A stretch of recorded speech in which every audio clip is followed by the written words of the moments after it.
The year is 2027. A new dawn breaks over the city, painting the skyline with hope and promise. The world for a moment seemed to breathe a collective sigh of relief. People gathered in parks, laughter echoing through the air, as if the weight of recent years had finally lifted. The great pandemic was a memory, and economies were humming with renewed vigor. Offices buzzed with activity, factories thrummed with production, and the rhythm of daily life felt almost normal again. Children in Paris, Tokyo, and Des Moines went to school without fear. Their laughter on the way to class was a testament to a world that had, for a time, rediscovered innocence. International summits focused on climate change and space exploration, not conflict. Leaders debated solutions for the planet's future, their eyes set on the stars rather than the battlefield. A fragile sense of peace had settled across the continents. Streets were calm, and the world's great cities seemed to exhale, united by a shared sense of calm. It was an era of unprecedented connectivity, messages from Nairobi to Seoul in an instant. Families and friends bridged continents with a tap, shrinking the world to the size of a screen. The world felt smaller, more intimate, and safer. High-speed trains whisked travelers across countries, and evenings were spent together, cherishing the ordinary moments that once seemed out of reach. But peace is never a destination, it's a process that demands vigilance. Borders were watched and soldiers patrolled, reminders that safety is always earned, never given. Beneath the surface, old grievances simmered, and national pride threatened unity. Protests flared, and behind closed doors, leaders debated fiercely, their faces etched with worry. Leaders spoke of unity, but many harbored private ambitions. In quiet offices, plans were made, alliances tested, and trust was a rare commodity. The very interconnectedness that brought prosperity also created new vulnerabilities. Cyber threats loomed, and a single breach could ripple across the globe in seconds. The quiet was not true harmony, but the held breath before a plunge. Streets emptied as uncertainty crept in, and people watched the news with growing unease. The day peace died began not with explosions, but with a world that had stopped listening for warnings. In the silence, danger gathered, unnoticed by those who believed the storm had passed. The first signs were subtle, diplomatic whispers, encrypted messages in the night. In early 2027, Moscow and Beijing held frequent secretive meetings.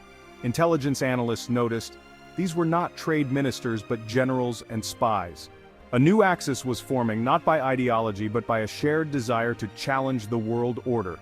The Eurasian Concord, a secret pact of mutual defense, took shape in the shadows. Russia sought influence in Eastern Europe. China eyed the Pacific. Other discontented nations quietly joined, each promised a share in a new global landscape. Western intelligence pieced together fragments, but many leaders dismissed the threat. The world was dividing, but only one side seemed to realize it. The stage was set for a conflict ignited not by a spark, but by a carefully laid fuse. By summer, the whispers were too loud to ignore. NATO stirred as Russian reconnaissance flights tested its airspace daily. Fighter jets scrambled in tense, silent standoffs above the Baltics and North Sea. Emergency sessions in Brussels revealed a coordinated Russian military buildup. Satellite images showed tanks and artillery massing under the guise of exercises. Chinese naval drills in the South China Sea grew aggressive, far beyond normal training. On August 20th, NATO raised its readiness to DEFCON 3. Troops were placed on high alert, missile defenses activated, fleets redeployed. The alliance drew a line in the sand, hoping to deter escalation. Leaders clung to the hope that diplomacy could prevail. But the decision for war had already been made. NATO's response was a reaction to a plan already in motion. The attack came without warning on September 11, 2027, a date that would soon be etched into history as the day the world changed. It began with an eerie silence. In the early hours, a massive, coordinated cyber attack struck, blinding NATO's command centers across Eastern Europe. Communications were severed, data wiped, and entire networks plunged into darkness. For a full hour, the West was deaf and blind, unable to respond or even understand the scale of the unfolding disaster. Confusion reigned as officers stared helplessly at blank screens, their lines to the outside world cut. Under the cover of this digital blackout, Russian special forces moved with precision, striking key targets in the Baltics under the cloak of darkness. Grainy security footage captured shadowy, unidentified soldiers seizing airports and government buildings. At dawn, paratroopers descended from the sky, sowing chaos and panic in the streets below. The first wave of tanks and armored vehicles surged across the border, engines roaring as they pushed deep into Baltic territory. What had been dismissed as routine military exercises was revealed to be a carefully orchestrated deception. In reality, it was the opening move of a full-scale invasion. Isolated NATO and Baltic units, caught off guard and outnumbered, fought bravely to hold their ground. But they were quickly overwhelmed by the sheer force and speed of the assault. The Russian advance was relentless, a blitzkrieg of electronic warfare, cyber sabotage, and raw military power. Radios crackled with static and cities fell one by one. Around the globe, people watched in horror as the fragile peace shattered in a matter of hours. News outlets scrambled to keep up with the rapidly changing situation. The attack sowed confusion, paralysis, and bitter arguments within NATO's highest ranks. Leaders struggled to agree on a response as the crisis deepened. The Baltics were overrun in less than 72 hours. Russian flags were raised over captured cities, signaling a new and dangerous era. Now the world faced a terrifying question. Should NATO retaliate and risk plunging the planet into nuclear war, or do nothing and watch the world order collapse before their eyes? The alliance stood at a crossroads, facing an impossible choice, one that would determine the fate of millions and the future of global peace. As Europe burned, a second crisis exploded in the east.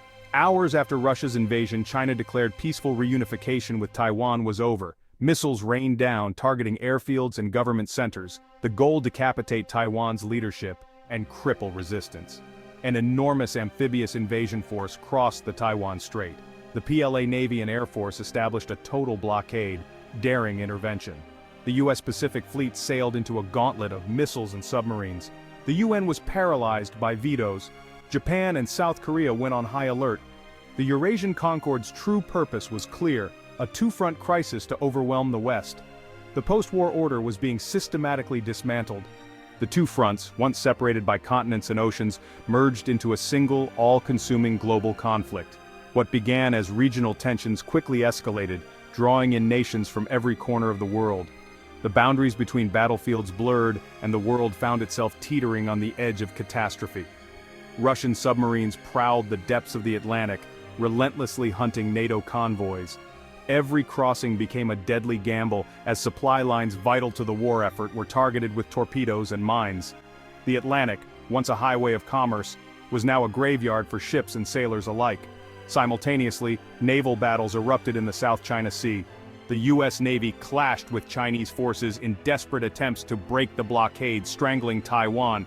Fighter jets screamed overhead, and missiles lit up the night sky, turning the waters into a cauldron of destruction. The oceans became killing fields, littered with burning wrecks. Global trade collapsed as shipping lanes were severed, and the world economy ground to a halt. Stock markets crashed, and once bustling ports stood eerily silent, echoing the scale of the disaster.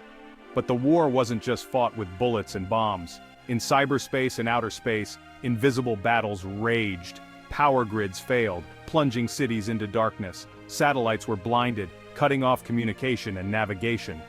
The modern world's lifelines were severed in an instant. Every civilian was now on the front line. Air raid sirens wailed, and families huddled in shelters. Crowded subways became makeshift bunkers, and emergency alerts flashed on every screen. No one was untouched. Every aspect of daily life became a vulnerability. The conflict escalated with terrifying speed. When NATO finally halted Russia's advance in Poland, Moscow made a fateful decision, deploying tactical nuclear weapons on the battlefield. The world watched in horror as the unthinkable became reality. The nuclear taboo, unbroken for generations, was shattered. A mushroom cloud rose on the horizon, and the world stared into the abyss, paralyzed by fear and disbelief. The US and its allies faced an agonizing choice: retaliate and risk global annihilation, or accept defeat and the end of the world order as they knew it. The fate of humanity hung in the balance. Societies fractured under the unbearable strain. Protests erupted in capitals. Riots set cities ablaze, and chaos reigned in the streets. Trust in governments crumbled as fear and anger boiled over. The dream of peace in 2027 was now a distant, fading memory. The institutions meant to safeguard humanity stood empty and powerless. The world fought not for territory or ideology, but for sheer survival. Nations and families alike were caught in a relentless death spiral of escalation, with no end in sight. The fires of war threatened to consume everything: cities, nations, and the very fabric of civilization itself. After 3 years of brutal conflict, the guns fell silent. The world that emerged was a shattered reflection of its former self. Cities lay in ruins. Tens of millions were dead from combat, starvation, and collapse. The great powers were exhausted, economies in shambles, populations traumatized. The Eurasian Concord broke the American-led order, but at a terrible cost. Russia gained territory but became a pariah. China took Taiwan but faced rebellion and isolation. The US retreated, alliances frayed, its people divided. No victors, only loss. A new multipolar world took shape. Regional blocks, digital iron curtains, and deep divides. Neutrality became a survival strategy for smaller nations. The lesson peace is a daily choice, not a given. As humanity rebuilt, one question haunted all: how long would this peace last?